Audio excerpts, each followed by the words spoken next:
Welcome to Capitol Hill Mixtape, presented by RIAA. I'm your host, Tom Cleese. Welcome to Capitol Hill Mixtape. I'm your host, Tom Cleese, and today I'm excited to introduce you to the Congresswoman from North Carolina, Congresswoman Deborah Ross. Thank you so much for joining us today. Oh, it's a pleasure. So, Congresswoman, you are new to Congress, but you are a longtime public servant. You have a long history of serving both in the public and private sectors, the nonprofit sector. Can you just start by telling us a little bit about yourself and your path into public service? Oh, well, I've been involved in public service ever since I was a little girl because my mom was very active in our local community and very active in the League of Women Voters, getting voters registered and getting women elected to office. So in the 70s, she and her friends looked around our small town and noticed that there weren't enough women elected to like the school board and the town council. And so they went around getting people registered and then going door to door to try to get more women elected. And so I came from a family that cared about their community and a mother who set a really good example for her daughter and what we can do to help women succeed in public life. And so then I got involved in student council. And that was fun. And then when I graduated from college, I went to work on Capitol Hill, which was a really great experience. When I went to work on Capitol Hill, there were not very many women in Congress. And I remember Congresswoman Lindy Boggs, who of course took her husband's seat, Hale Boggs' seat. And she was very kind to me as, a 22-year-old woman who was working on environmental issues and learning her way around Capitol Hill. And now that I'm in Congress, I don't know if you know this, but there's a separate room right off of the House floor for women. It's bipartisan, not just Democratic women, but Lindy Boggs was part of getting that room set aside for the women so that they didn't have to be in the smoke-filled rooms where the guys were. And it doesn't mean that, women just go and segregate themselves there, but it's a place where there's a nicer bathroom. There's always a cup of tea. When I walk in there, I remember how kind Lindy Boggs was to me. And then I moved to North Carolina. I got involved here. I worked on Harvey Gantt's campaign for U.S. Senate. His first campaign, I worked on his second campaign. And then when there was a state house seat open after the 2000 redistricting, I filed and I won. A messy primary, but I won and served for 10 years in the state house. And then here I am in Congress. Wow. Well, I hope that room where the women lawmakers go into, I hope that it's getting bigger and bigger all the time because we definitely need a lot more representation. So it sounds like you have been on so many campaigns. You've done the hard work of politics your entire life. Can you tell us something about the music that you listened to at the time, or the music that if you hear it now, it reminds you of the hard slog, the door knocking, the time spent working on the campaign trail? I was a kid when I first started doing this with my parents, but my parents were pretty progressive in their musical taste. Like my parents listened to Hair when I was a kid, the music from Hair. I don't know that I was singing that when I was walking down the street. My dad was kind of into Ella Fitzgerald and Johnny Mathis. But I, of course, grew up with rock and roll, with Earth, Wind and Fire, with the Beatles. And so those songs they take me back. But then, there are songs that are like your pump up songs, like Hit Me With Your Best Shot. And the girl band songs. And those were the ones that I really liked when I was in high school and then going into college. Do you have a campaign song, or did you have a campaign song in your first congressional run?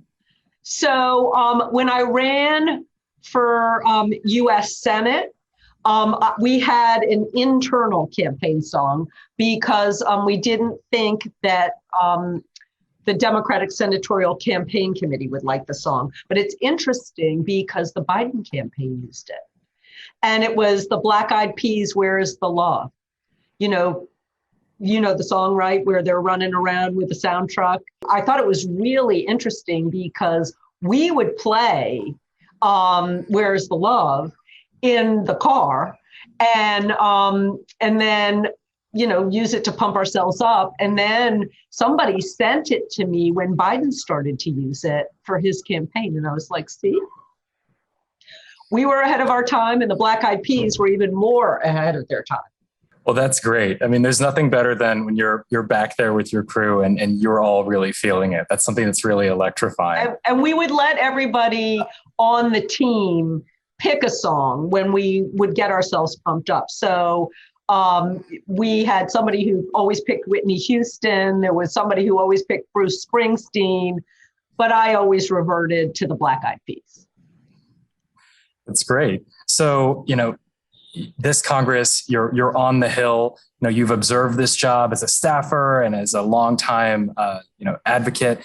Now that you're on the Hill and you're getting ready to, walk into these major political events. I mean, this is just an incredible year, an incredible couple of Congresses, honestly.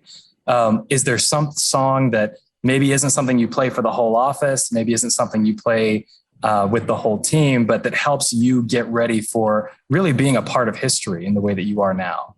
So I have a theme song that I picked. It's an old song, but it's been covered by like Lyle Lovett.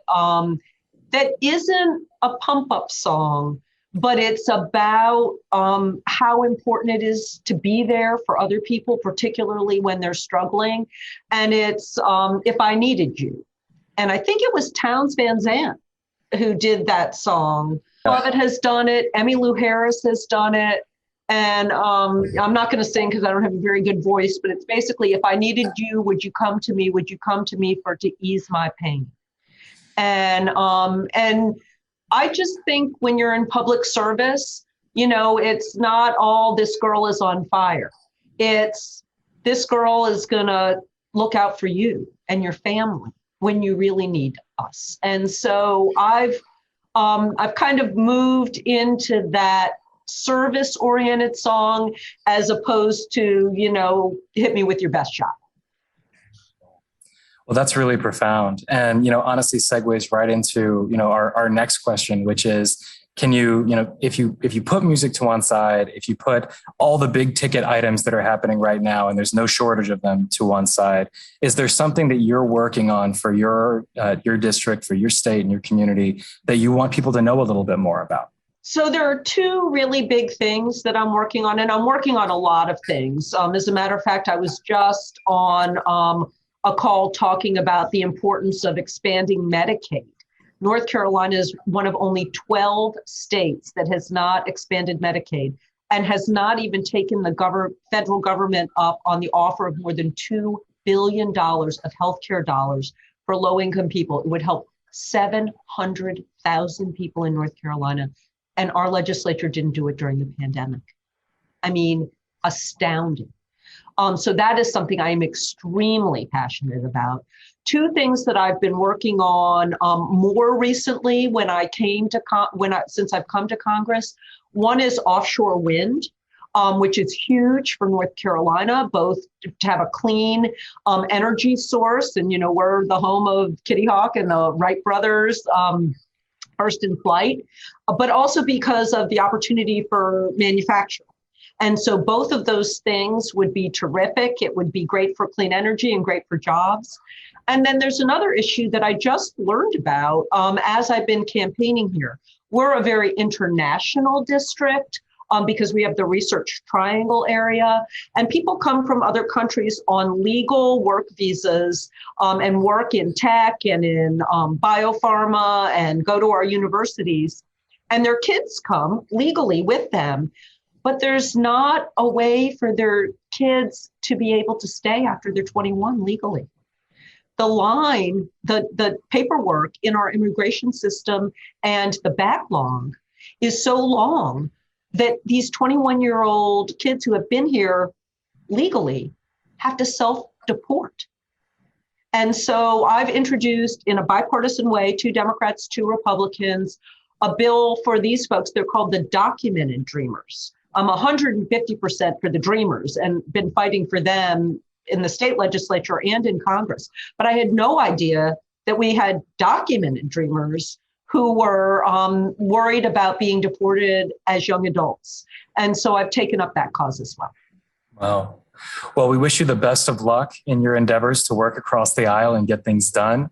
And we look forward to seeing everything that you're going to accomplish. Thank you so much for taking your time in the middle of a super busy season to talk to us about music. And we look forward to seeing you again. So, it was my pleasure. Take care. Thank you for joining us on Capitol Hill Mixtape. I'm Tom Cleese, and we'll see you again soon.